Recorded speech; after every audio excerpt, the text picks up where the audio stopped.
రెండు ఎన్నికల్లో రెండు జాతీయ పార్టీలకు చెక్ పెట్టిన చరిత్ర ఆమ్ ఆద్మీ పార్టీ సొంతం.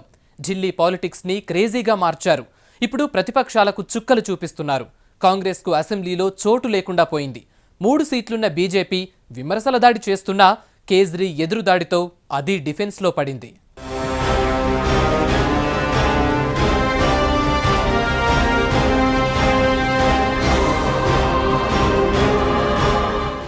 ఢిల్లీ ఓటు బ్యాంకును సాలిడ్ గా కొల్లగొట్టారు కేజ్రీవాల్. 2013 ఎన్నికల్లో 29% ఓట్లతో 28 సీట్లు గెలిచింది ఆప్. హస్తినలో తిరుగులేని లీడర్ గా చలామణి అవుతున్న షీలా దీక్షిత్ ని ఓడించి సంచలనం సృష్టించారు. ఇక కాంగ్రెస్ మద్దతుతో అధికారం చేపట్టినా లోక్పాల్ బిల్లుకు ప్రతిపక్షాలు మద్దతివ్వకపోవడంతో తిక్కరేగిన కేజ్రీ 49 రోజుల్లోనే రాజీనామా చేసి షాక్ ఇచ్చారు. సరిగ్గా ఏడాది తర్వాత 2015 ఎన్నికలొచ్చాయి. ఈసారి 54% ఓట్లతో 67 సీట్లను గెలుచుకుంది కేజ్రీ పార్టీ. కిరణ్ బేడి లీడర్షిప్ లో బరిలో దిగిన బీజేపీ 3 సీట్లకు పరిమితమైంది.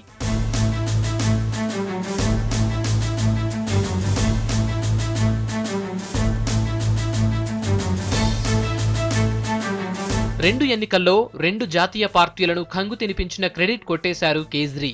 మఫ్లర్ మ్యాన్ దెబ్బకు కాంగ్రెస్ కనుమరుగైంది. బీజేపీ ఉన్నా లేనట్టే అయ్యింది.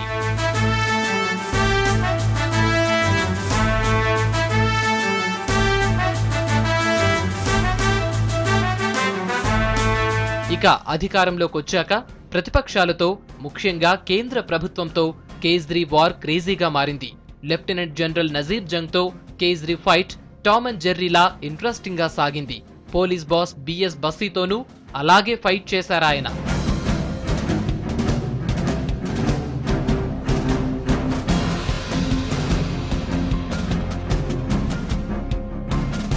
పదిహేనేళ్లుగా హస్తినలో అధికారం కోసం బీజేపీ ఒకే నినాదాన్ని పదే ప్రచారం చేసింది. ఢిల్లీకి ప్రత్యేక రాష్ట్ర హోదా ఇస్తామని ప్రతి ఎన్నికల్లోనూ హామీ ఇచ్చింది. ఇప్పుడు కేంద్రంలో అధికారంలో ఉన్నా ఆ హామీని నెరవేర్చట్లేదని బీజేపీని టార్గెట్ చేస్తున్నారు మఫ్లర్ మ్యాన్. దాంతో కమలనాథుల దగ్గర ఆన్సర్ లేకుండా పోయింది.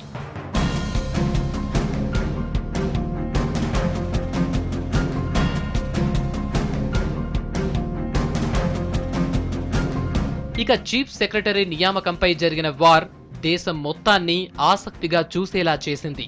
తొలిసారిగా లెఫ్టినెంట్ జనరల్ అధికారాలేంటో తెలుసుకునేలా చేసింది.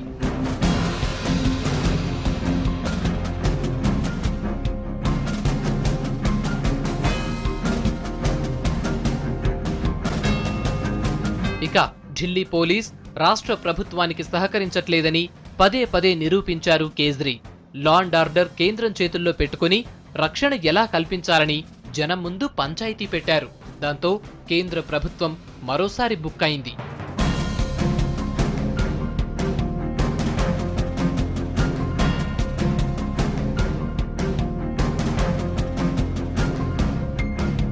ఇక మున్సిపల్ కార్మికుల సమ్మెతో మొదట్లో కేజ్రీ సర్కార్ బ్లేమ్ అయింది. మంత్రుల ఇళ్ల ముందు చెత్త వేసి కార్మికులు రచ్చ చేశారు. కానీ New Delhi municipal council, Delhi municipal corporations లో బీజేపీదే అధికారం. రాష్ట్ర ప్రభుత్వ వాటా కింద ఇవ్వాల్సిన నిధుల్ని పూర్తిగా ఇచ్చినా బీజేపీ కావాలని దానిపై రాజకీయం చేసిందని ఎదురుదాడి చేశారు కేజ్రీ. వారం రోజుల పాటు ఉధృతంగా సాగిన సమ్మెతో ఢిల్లీ వీధులు కంపుకొట్టాయి. చివరికి ఆప్ కార్యకర్తలే చీపుర్లు పట్టుకుని చెత్తను క్లీన్ చేశారు. బీజేపీని రెచ్చగొట్టి కార్మికులతో సమ్మె చేయిస్తోందన్న విమర్శలతో జనంలోకి వెళ్లారు.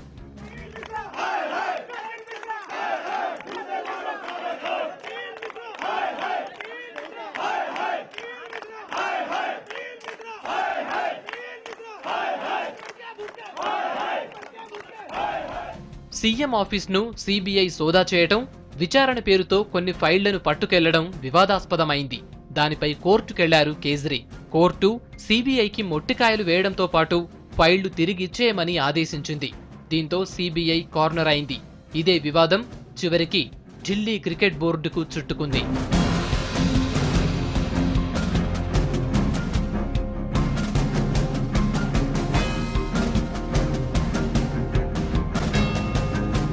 ఇక అర్ధరాత్రి షాకూర్ బస్తీలో 1200 ఇళ్ల కూల్చివేత వివాదాన్ని రేపింది. దాన్ని క్యాష్ చేసుకోవాలని బీజేపీ ప్రయత్నించినా చివరికి అది రైల్వే శాఖ పరిధిలోని అంశమని తేలింది. పైగా రైల్వే మంత్రి సురేష్ ప్రభుతో చర్చలు జరిపి నిర్వాసితులకు న్యాయం జరిగేలా చర్యలు తీసుకున్నారు కేజ్రీ.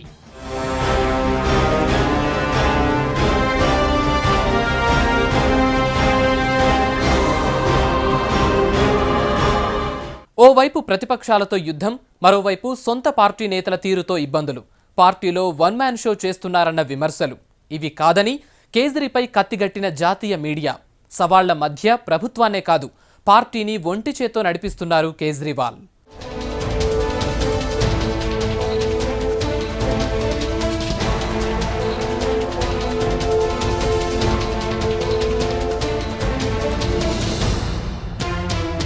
ఢిల్లీని క్లీన్ స్వీప్ చేసి అధికారంలోకి వచ్చిన కొద్ది రోజులకే ఆమ్ ఆద్మీ పార్టీలో వివాదాలు బయటపడ్డాయి. పార్టీ వ్యవస్థాపక సభ్యులు ప్రశాంత్ భూషణ్, యోగేంద్ర యాదవ్ల సస్పెన్షన్ తో కలకలం రేగింది. పార్టీలో అంతర్గత ప్రజాస్వామ్యం లేదని, కేజ్రీ నియంతలా మారాడన్న విమర్శలు ఎదుర్కొన్నారు. అయితే పార్టీ వ్యవహారాల విషయంలో ఎన్ని విమర్శలొచ్చినా వెనక్కి తగ్గలేదు. పైగా తాను అనుకున్నదే చేసి చూపించారు.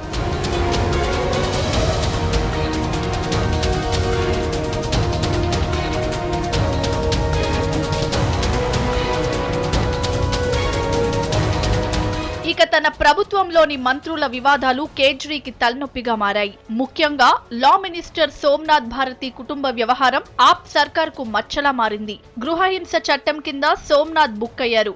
ఆయన భార్య లిపికా భారతి పెట్టిన కేసు దేశవ్యాప్తంగా సంచలనం రేపింది. మినిస్టర్ గానే కాదు, సుప్రీంకోర్టు లాయర్ గా అనుభవం ఉన్న సోమ్నాథ్ కొన్ని రోజుల పాటు ఎవరికీ కనిపించకుండా పోయారు. ఆయన వివాదం ఆప్ సర్కార్ కు చుట్టుకుంది. దాంతో రంగంలోకి దిగిన కేజ్రీ సోమ్నాథ్ ను లొంగిపోవాలని, కోర్టు తీర్పులని గౌరవించాలని సూచించారు. కేజ్రీ రిక్వెస్ట్ తోనే సోమ్నాథ్ లొంగిపోయారు. తర్వాత ఆయన్ని లా మినిస్టర్ నుంచి తప్పించారు ఢిల్లీ సీఎం.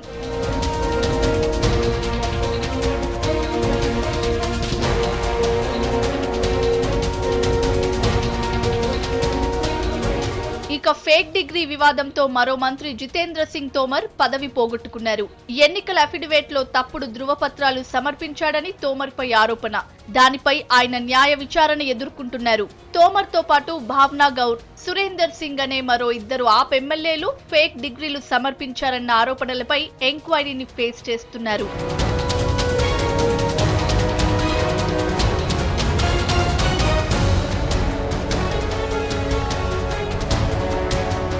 పార్టీ ఎమ్మెల్యేలు, మంత్రులపై వచ్చిన ఆరోపణలపై కేజ్రీ తక్షణమే స్పందించి చర్యలు తీసుకున్నారు. అవినీతి ఆరోపణలు ఎదుర్కొంటున్న కేంద్ర మంత్రులు, వివాదాస్పద వ్యాఖ్యలు చేస్తున్న ఎంపీలపై ఏం చర్యలు తీసుకున్నారో చెప్పాలని రివర్స్ అటాక్ చేశారు.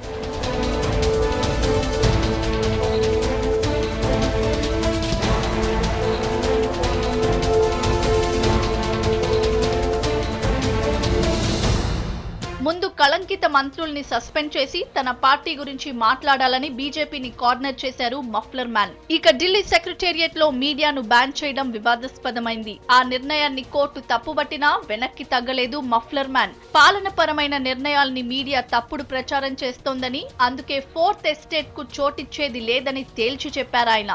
అవసరమైతే తామేం చేస్తున్నామో జనం ముందే చర్చ పెడతామని, జనతా ట్రయల్ నిర్వహిస్తామని, అక్కడే తేల్చుకుందామని సవాల్ చేశారు. కేజ్రీ నిర్ణయంతో కొన్ని జాతీయ మీడియా సంస్థలు ఆయనపై విరుచుకుపడ్డాయి. అయితే జర్నలిస్టుల సంక్షేమం కోసం కనీస వేతన చట్టం చేయడం ఆయనకే చెల్లింది. జర్నలిస్టుల సంక్షేమం కోసం చట్టం చేసిన తొలి రాష్ట్రంగా ఢిల్లీ రికార్డ్ సృష్టించింది.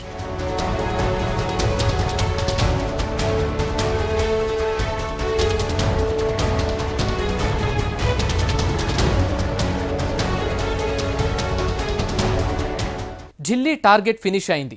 Next target national politics. అవినీతి నిర్మూలన, రాజకీయాల్లో మార్పే ధ్యేయం అంటూ ఢిల్లీని గెలిచారు కేజ్రీ. అదే నినాదంతో దేశవ్యాప్తంగా విస్తరించేందుకు ప్రణాళికలు వేసుకుంటున్నారు మఫ్లర్ మ్యాన్. థర్డ్ ఫ్రంట్ ఆశలకు మళ్లీ జీవం పోస్తున్నారు. కేజ్రీ వేస్తున్న ఒక్కో స్టెప్ జాతీయ రాజకీయాల కోసమే అన్నట్టుగా సాగుతోంది. ఇంతకీ కేజ్రీవాల్ ఫ్యూచర్ టార్గెట్స్ ఏంటి?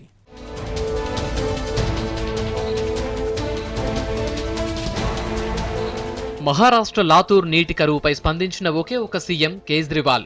2 నెలల పాటు రోజు 10 లక్షల లీటర్ల నీళ్లిస్తామని హామీ ఇచ్చారు. తన నిర్ణయంతో దేశవ్యాప్తంగా చర్చ జరిగేలా చేశారు. ఓవైపు ఢిల్లీ తీవ్ర నీటి ఎద్దడిని ఎదుర్కొంటున్నా మానవతా దృక్పథంతో స్పందించిన తీరు ఆయన్ను హైలైట్ అయ్యేలా చేసింది. హెచ్సియులో రోహిత్ వేముల ఆత్మహత్య కొన్ని నెలల పాటు హాట్ టాపిక్ గా మారింది. హెచ్సియుని సందర్శించి దళిత వివక్షను ఖండించారాయన. అవినీతి వ్యతిరేక ఉద్యమంలో యాక్టివ్ గా పాల్గొనటమే కాదు, అధికారంలోకి వచ్చాక అవినీతికి వ్యతిరేకంగా ఎన్నో కార్యక్రమాలు చేపట్టారు కేజ్రీ. ఢిల్లీలో 1031 హెల్ప్ లైన్ ఏర్పాటు చేసి జనం ఫిర్యాదులపై చర్యలు తీసుకోవడంతో ఢిల్లీలో చాలా వరకు అవినీతి తగ్గిందని భావిస్తున్నారు. ట్రాఫిక్ పోలీసుల్లో జవాబుదారీ పెంచడంతో రోడ్లపై మామూళ్ల దందా చాలా వరకు తగ్గింది. ఇది జనం ప్రత్యక్షంగా చూసిన మార్పు.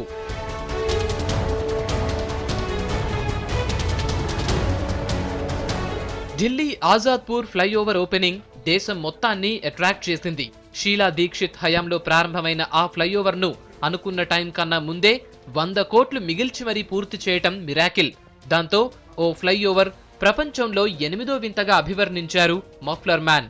కేజ్రీ హయాంలో పారదర్శక అభివృద్ధికి నమూనాలా మారింది ఈ ఫ్లైఓవర్. ఆ మిగిలిన 100 కోట్లను ఢిల్లీ సర్కార్ నిర్వహిస్తున్న ఉచిత దవాఖానాల్లో ఉపయోగిస్తామని ప్రకటించారు. ఇక India today సిసిరో survey mood of nation సర్వేను కండక్ట్ చేసింది. ది బెస్ట్ సీఎం ఎవరని దేశవ్యాప్తంగా ఒపీనియన్ పోల్ కండక్ట్ చేసిందా సర్వే. 17% ఓట్లతో కేజ్రీ టాప్ ప్లేస్ లో నిలవటం హైలైట్. ఇక రీసెంట్ గా ఫార్చ్యూన్ మ్యాగజైన్ ప్రకటించిన 50 మంది వరల్డ్ గ్రేటెస్ట్ పర్సన్స్ జాబితాలో మన దేశం నుంచి one and only person Kejriwal కావటం మరో విశేషం. ఈ జాబితాలో ప్రధాని మోడీకి కూడా చోటు దక్కలేదు.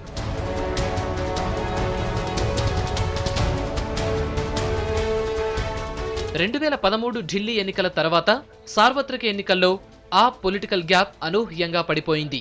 వారణాసిలో నరేంద్ర మోడీపై పోటీ చేశారు కేజ్రీ. అలాగే ఈశాన్య రాష్ట్రాలతో పాటు కొన్ని కీలక స్థానాల్లో ఆప్ అభ్యర్థుల్ని నిలబెట్టారు. ఢిల్లీ, హర్యానాల్లో ఆప్ ప్రభావం ఉంటుందని భావించినా అలా జరగలేదు. అనూహ్యంగా పంజాబ్లో 4 ఎంపీ సీట్లు గెలిచి ఉనికిని చాటుకుంది ఆప్. అయితే ఫలితాలు నెగిటివ్ గా రావటంతో ఆమ్ ఆద్మీ పార్టీ పని అయిపోయిందనుకున్నారంతా. కానీ ఢిల్లీ ఎన్నికల్లో ఫీనిక్స్ పక్షిలా దూసుకొచ్చారు. దీంతో కేజ్రీ ఇండియన్ పాలిటిక్స్ కు మరో ఆప్షన్లా మారిపోయారు. ఓవైపు దేశవ్యాప్తంగా కాంగ్రెస్ పాలిత రాష్ట్రాల సంఖ్య తగ్గిపోయింది. బీజేపీ పాలిత రాష్ట్రాలు పెరుగుతున్నా ప్రాంతీయ పార్టీల హవా అదే స్థాయిలో ఉంది. దాంతో థర్డ్ ఫ్రంట్ ఊహాగానాలు మళ్లీ మొదలయ్యాయి. థర్డ్ ఫ్రంట్ ను నడిపించడానికి కేజ్రీనే సమర్థుడు అన్న టాక్ నడుస్తోందిప్పుడు.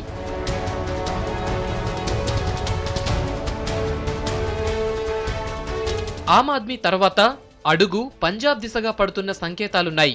ఇండియా టుడే సర్వేలో సీఎం ప్రకాష్ సింగ్ బాదల్, మాజీ సీఎం అమరీందర్ సింగ్ల కంటే ఎక్కువ మంది కేజ్రీవాల్ ను కోరుకుంటున్నట్టు తేలింది.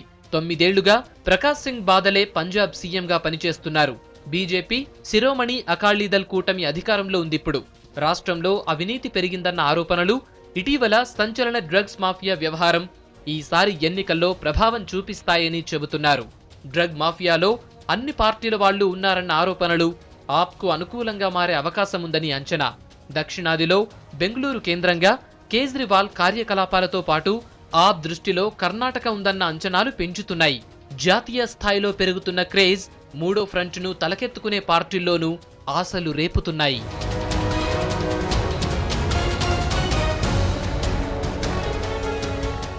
దేశ రాజకీయాల్లో అరవింద్ కేజ్రీవాల్ది సెపరేట్ పేజీ. సంప్రదాయ రాజకీయాలకు భిన్నంగా సాగుతున్న ఆయన తీరు ప్రత్యర్థులకు ఊపిరాడనివ్వట్లేదు. ప్రయత్నాలు, ప్రత్యర్థులకు ధీటుగా వ్యూహాలు ఆప్కు బలం పెంచుతున్నాయి. వన్ టైం వండర్గా కాకుండా లాంగ్ టర్మ్ ప్లాన్ దిశగా పార్టీని నడిపిస్తున్నాయి.